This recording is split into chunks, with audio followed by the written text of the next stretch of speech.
So the thing that kind of sucked about being a class clown is, yeah, the teacher would always dime me out. Like when it came to parent teacher night, the teacher would say, like when my dad, I'll never forget this. Like I was in middle school, I was in Temecula, I went to James L. Day middle school, right?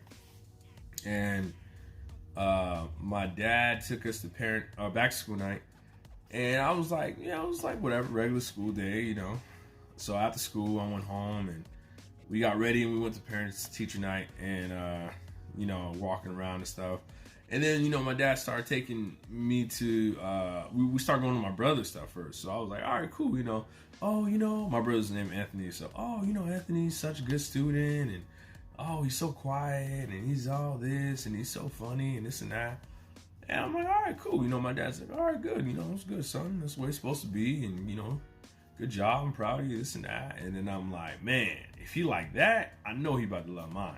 So I take him to my classrooms, and, the first teacher's like, Antoine's a good student. He's a little distracted. He likes to joke around, and he's kind of a little distracting to other students, but we got to reel him in. And my dad's like, okay.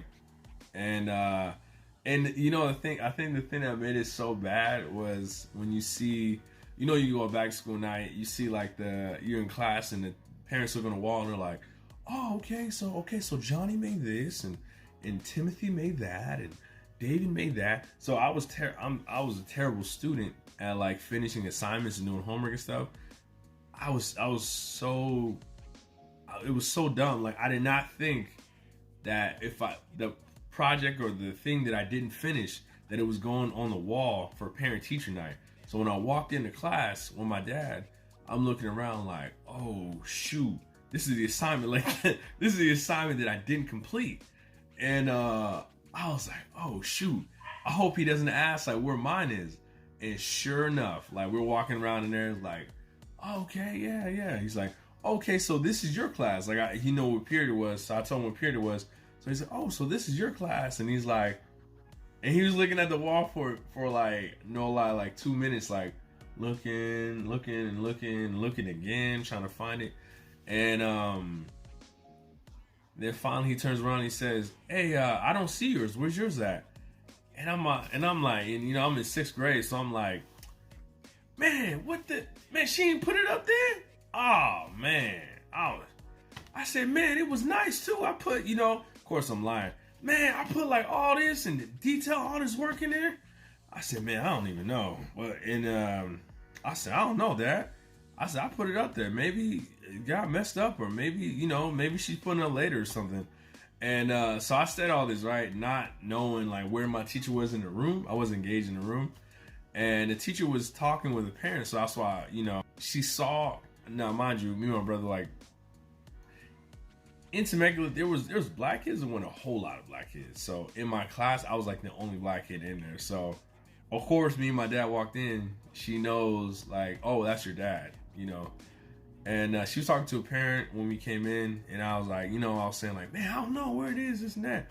And then the teacher came, finished talking to the parent, walked over to my dad like, oh, hi, Mr. Lawrence, this is, and my dad's like, how come my son's thing is not on the wall?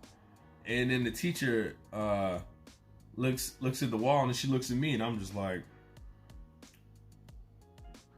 she's like, Mr. Lawrence, about that, our assignment was to do this, and Antoine was a little distracted in class. He's playing around, and I couldn't get him to focus and finish his work. And then I told him to take it home and finish it. He didn't complete it. He didn't bring it back. And then my dad was like, wait, you said what? And then he looked at me, and I was just like, I don't know, Dad. I don't know. Did she give you this assignment? You didn't finish it? I don't remember that. I don't remember none of that. I said, nah, I finished all my homework. I said, you see me do my homework all the time. He knew I was lying because every time I come home from school, he's at work because he works evenings and nights. So I'm like, every time I get my homework, I'm always getting it done. You know me. I can tell when my dad gets mad when he doesn't say anything. And he said, okay, okay, okay. When he says like, okay, okay, it's like, damn, I know I'm about to get it, man. I know I'm about to get it. Picture that same scenario all throughout the night. Like, so every class, teacher after teacher after teacher after teacher was diming me out. They was like, no, he's distracted. He's messing around. He's making the class laugh. And then mind you, when I'm doing all this, right, I'm being funny and doing all this stuff, the teachers are laughing too. So I'm like, if you laughing, I'm laughing, we laughing. Like, we having a good time. It's like they forget that when they come parent-teacher night, they all of a sudden just want to turn into Judas and turn me in. You know what I'm saying? It's like, what y'all... Okay, the betrayal. Okay, I might as well just turn around and let y'all just put the knife right in my back. Teachers, trust was gone. It was gone. Yeah. It was so bad. I think we only made it to, including homeroom, I think we only made it to 4 of my classes.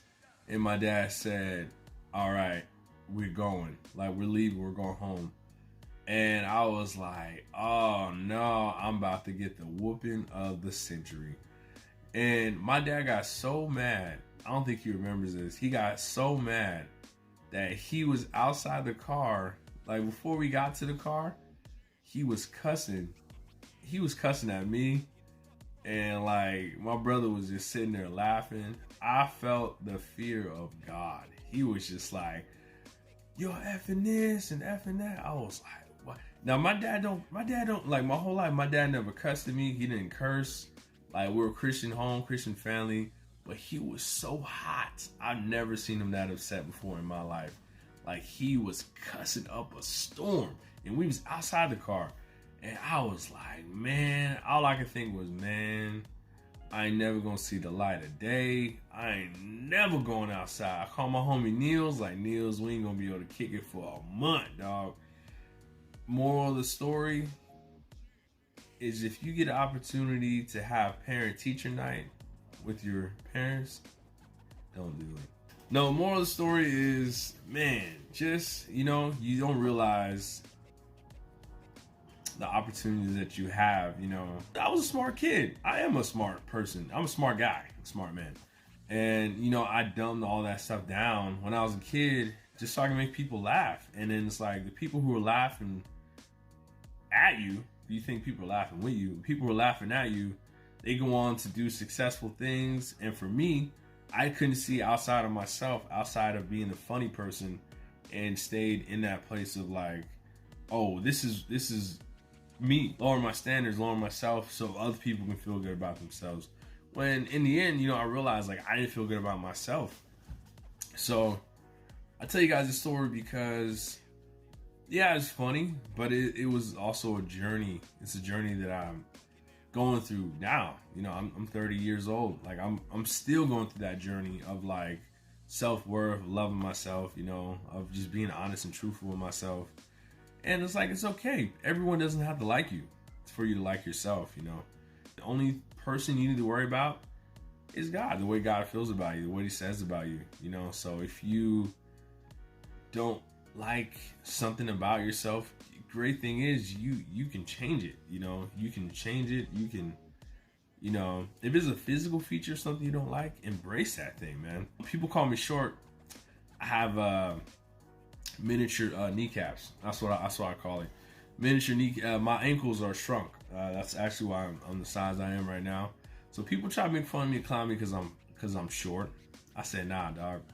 I'm not short. I'm average height, and it's true. I am average height, but people who are taller than me, they think I'm being funny. I'm like, nah, I'm average height, dog.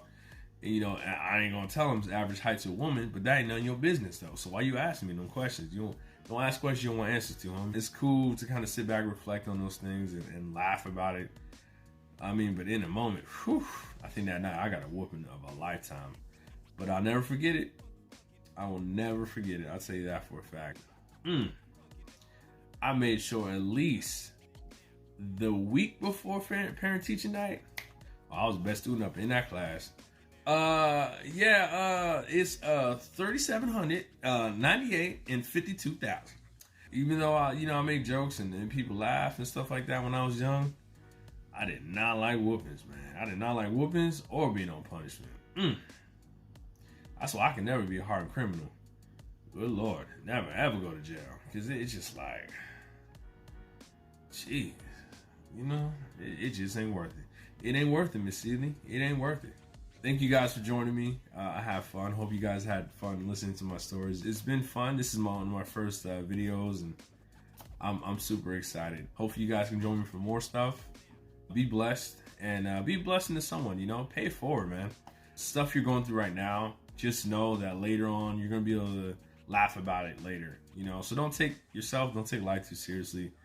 Not be a clown, but don't take it seriously in the fact of that it's okay to make mistakes. It's okay to not know or to figure things out as you go. But as long as you're willing to grow from that, that's it. Give yourself a little grace. Thank you guys for checking out my channel.